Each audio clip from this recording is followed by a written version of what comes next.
I hope all of the things that you struggled with on planet Earth had gone. And I hope you had found peace, and I hope that you were light, and I hope that it is everything that you would have hoped it would be. And so like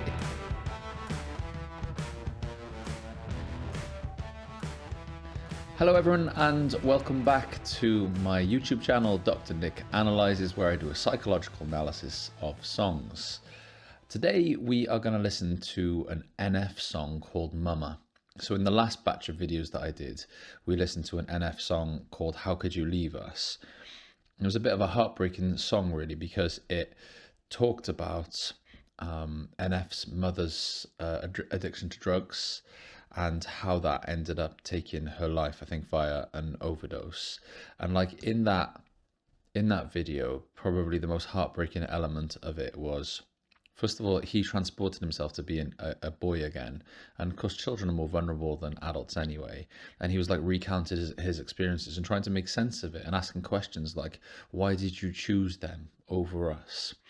The sense that I got from the song, like the feelings that were there, were a real anger and a hurt. Anger and hurt were the two things that were there. And you can understand that as well. Although I think I said in that video that addiction is just not that straightforward. I think that NF's mother, was capable of two things at the same time: loving her kids and being addicted. And I think both of those things are possible at the same time. Whereas he was just like, well, obviously you don't love us so much because you're choosing drugs over us. Today, the song Mama, I think, came afterwards. This is what someone said in one of the comments, that I should listen to Mama after How Could You Leave Us? And so I'm excited to see what this is, what this feels like. Is this some sort of, some time has gone by and he's reflecting on everything and he's come to a different position than what he was in when he wrote and How Could You Leave Us? So I hope you like what I go for.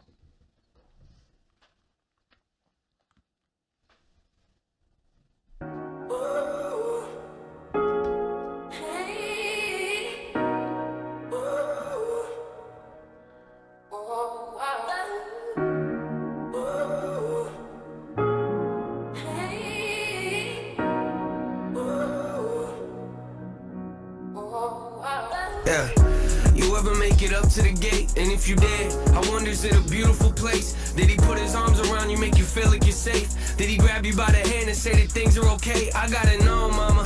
Did he show you some grace, give you a passing, tell you he would carry the weight? Do you smile more? Wonder what it's like when you pray. Is he standing in front of you so you can look at his face when you talk to him? Does he talk back? You ever have conversations about what you regret? Or did it all go away once you got there? Does each breath take you closer to God? Would you say that you cry less? Do you feel at peace yet? Do you laugh more? You feel like heaven is everything you could ask for? I ever make it up there when I see you? I hope you're smiling cause you deserve it. Pray to God that you found joy, and always know that you don't gotta cry. You don't gotta cry no more. I hope you're up there looking down on us with a smile on your face. You don't gotta cry. You don't gotta cry no more. I hope you're up there with God, feeling loved and set free from your pain. So in the last song, in How Could You Leave Us, the other side of anger and the other side of hurt is a deep love. Right? Those things, they don't happen in the absence of love. They're two sides of the same coin, right? So he loved his mum, and he saw her hurting herself and being in pain, and obviously had the overdose.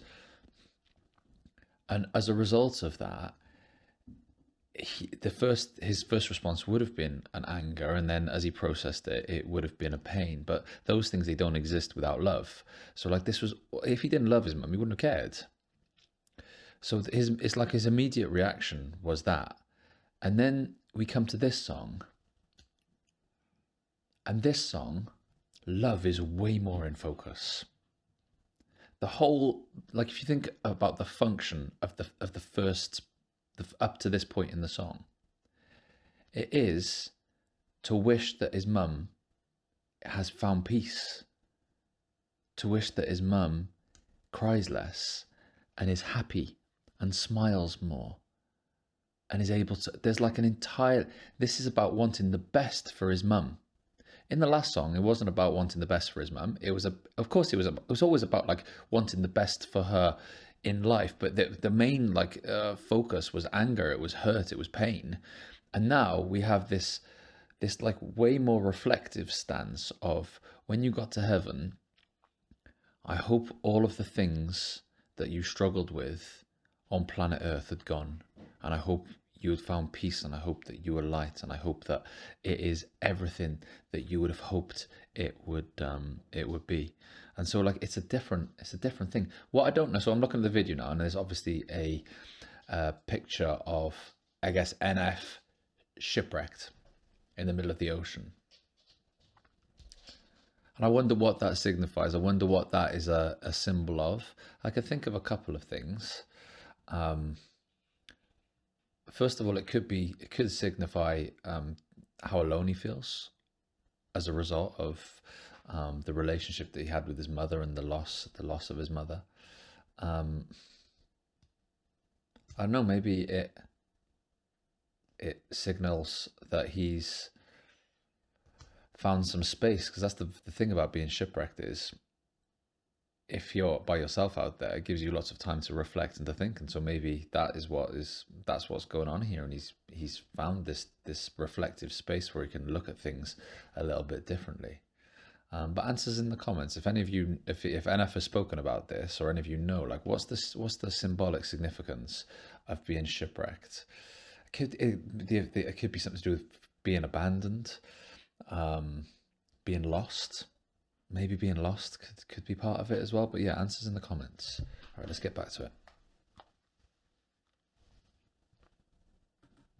I look at the situation you had, might have made a mistake of leaving, but it's making me sad thinking of you, how you grew up trying to cope with your past. Were you like me in your relationships and pushed away dad? I gotta know, mama, did you think you were trash, something disposable that nobody could love or be glad to say they was with you? That issue is the issue I had. That's why it hurt me when Brittany gave me those letters you sent. I barely read any of them, knowing I'd let them go to my head and get to me, especially when I feel I related. Might not be around for my babies, but know when I say that I love you, that I mean it, okay? Cause nobody's perfect. Yeah, I guess we all fall short, and I can't hold this unforgiveness in my heart no more. So just know you're lovable to me, and of course you'll always be mama to us. So save a table for four and know that you don't gotta cry, you don't gotta cry no more.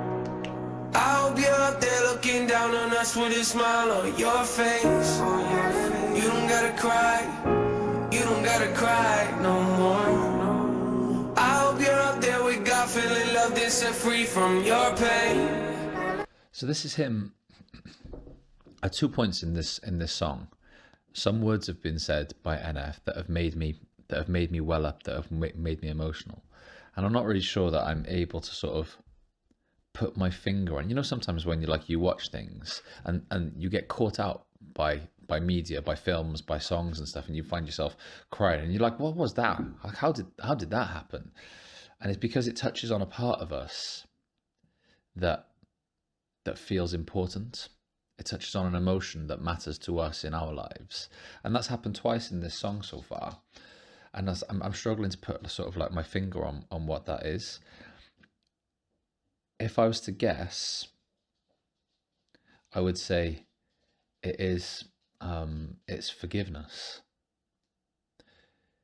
It is the relief that I think NF would have felt at reaching this point. Because in How Could You Leave Us, what you've got is a situation where he's consumed by the anger and the hurt of it all, and was less able to see of the context that led to his mum suffering. And he talked about like was this you trying to cope with your past, suggesting her past wasn't that great? It was, did you feel disposable?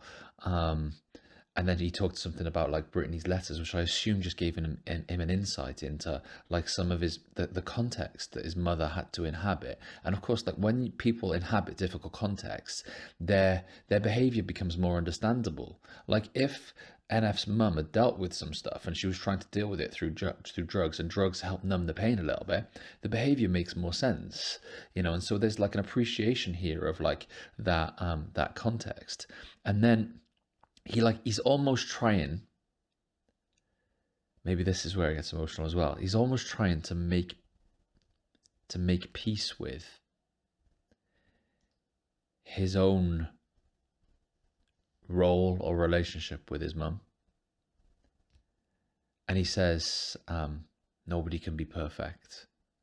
And he says about forgiveness. And then he says, and I think this is the word that got me, I think he says, I love you.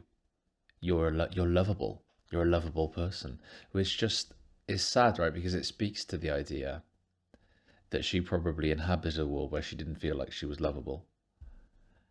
And even NF would have been angry with her and sad, which would have compounded that, when in fact NF's sadness and anger was a signifier of his love for her and how lovable she was and how important she was in their lives, and they just didn't grasp it in time. And so yeah, so this feels like a making peace sort of song. It feels like a making sense of everything sometime afterwards, with like clearer eyes. Like sometimes when we're in the midst of something, these big emotions, they're like right in front of our eyes and they stop us from really seeing what's going on. In fact, like one of my favorite psychologists has said, when things are like that, sit on your hands. He said, I have sit on my hands days. Kelly Wilson it was. He said, sometimes everything is all really much up here and I'm really big in my head, and the last thing I want to do is send an email on that day. So he says, I have sit on my hands days. I think like NF would have had this period where like he was trying to process everything, and it's really hard to process it with all these really big emotions going on. And then some time passes and he's able to look back and reflect on things. And I think this is him coming to terms with and making peace with the fact that his mum wasn't broken or deficient, and his mum did not love them. His mum loved them, and he loved, and you know, him and his siblings loved his mum, but there was just this whole other whirlwind of the drug addiction that was basically controlling everything in their lives, and that drug addiction is understandable when you look at context. So there's a bit of analysis there, but it's just, I think it, like, that's me trying to put my finger on what is it about this song that's catching me out emotionally.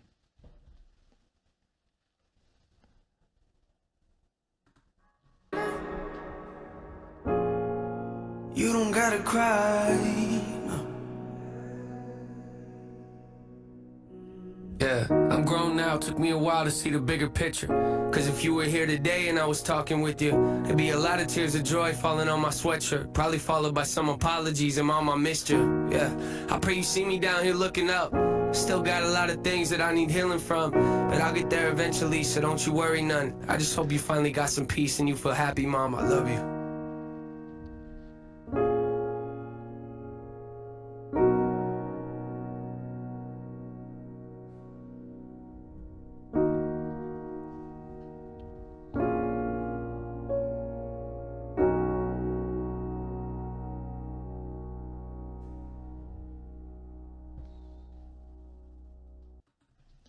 It's like, I love NF.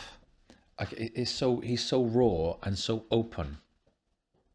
Like what you just said at the end there.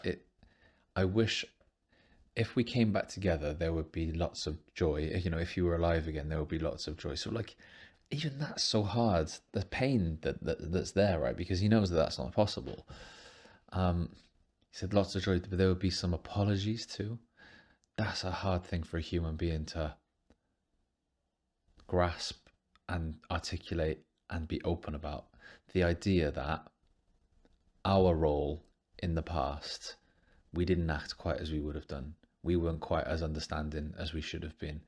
And you know what? He'd have been having thoughts like, maybe if I was a little bit more understanding, things would have been different. Those are heavy thoughts to carry.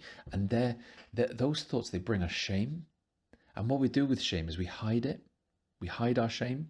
And what he's doing is the opposite. He's being open about like these things. And it's really normalizing and really important, because what it does is it sends the message to everyone out there. Look, we're just human beings bouncing through the world, and we're not going to get everything right. We're imperfect. And so, like, you know, if I was speaking to NF, I'd be like, mate, you were just trying your best. You know, you were trying to make sense of something that was really heavy, and you had all this other stuff going on within various things, various other stuff going on in your life. You were just trying your best. And now, like, it's great that you can look back on this and reflect and sort of like see your mum in this really positive light, where you can acknowledge like the deep sense of love between you and stuff. This is amazing right now.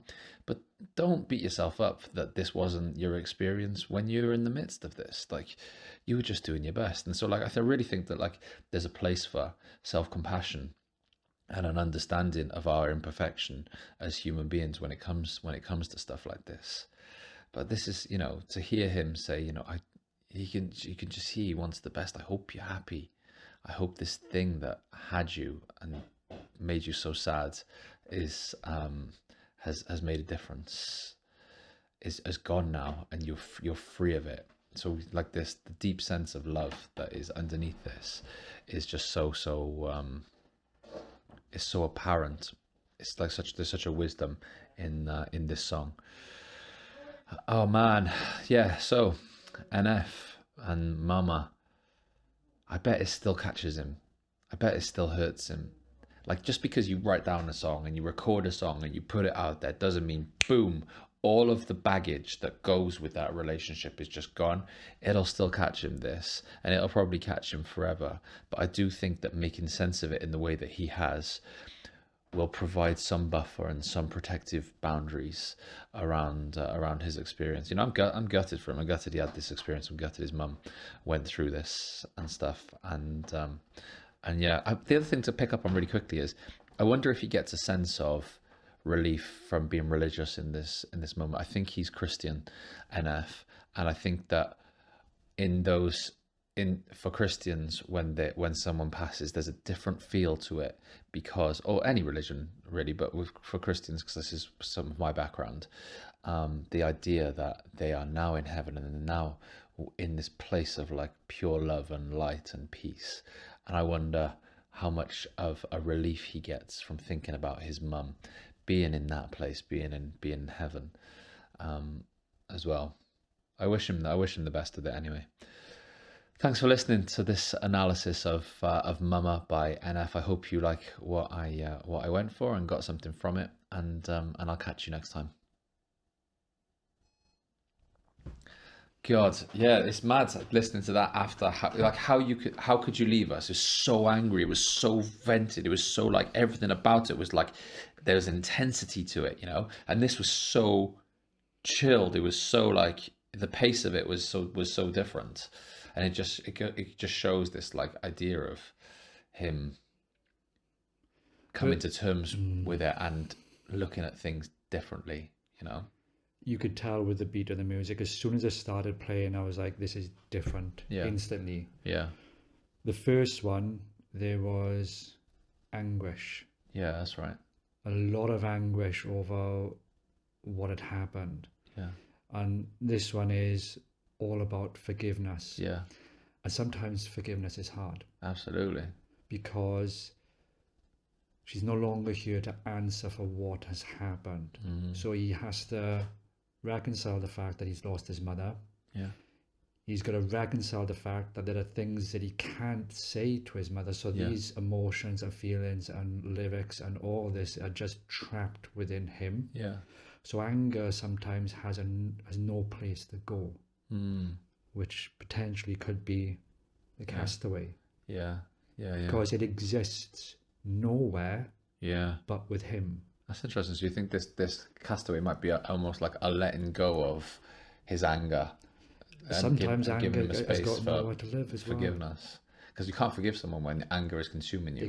They can't answer for themselves, and sometimes, even when you're grieving, how you're angry during grief doesn't mean it was the right anger. Yeah. So sometimes you get angry and it's not the right anger, if that makes sense. Yeah. And it's all the letting go, because even when you forgive someone, sometimes you're also a little bit annoyed, because if I don't forgive you, then what? I continue to be angry. So I have to do something to ease my own burden, to ease my own pain. Yeah, but it's not a simple, I'm just going to forgive you. Forgiveness isn't just something you can conjure. It's something that has to be processed and thought through. And his route to forgiveness here was, I can see how hard life was for you. Yeah. And now I understand it. And now I can forgive you. So that was the route through which forgiveness happens. So it's not just like, I can almost say to people, you're probably better off forgiving you because it's a big burden on you. And they're going, I want to forgive someone because it's going to lessen my own burden. But it's just not as simple as clicking your fingers and doing it. Same with my dad. Yeah. He let go, and I was angry when he passed. I was angry that he let go and he gave up so easily. Yeah. But that passed. And now I'm more reflective on, he was tired. Yeah. He'd had enough. You know, he couldn't go on. He'd been ill for so long. So then you have to reconcile then your own anger afterwards. And it's just sometimes you're like, did I act appropriately? Didn't I? Was what I felt right? And you'd go through that process of forgiving yourself and forgiving how you reacted within that time. And it's different for everybody. But when I saw the image, and then when I started listening to some of the things that he was saying, I was just like, well, it's probably because he's got nowhere to go and he does feel like a castaway. Yeah. It's cool. I really like it now. He's really I really, really like him. very, very creative. Okay, cool. Right. Next one. Next one.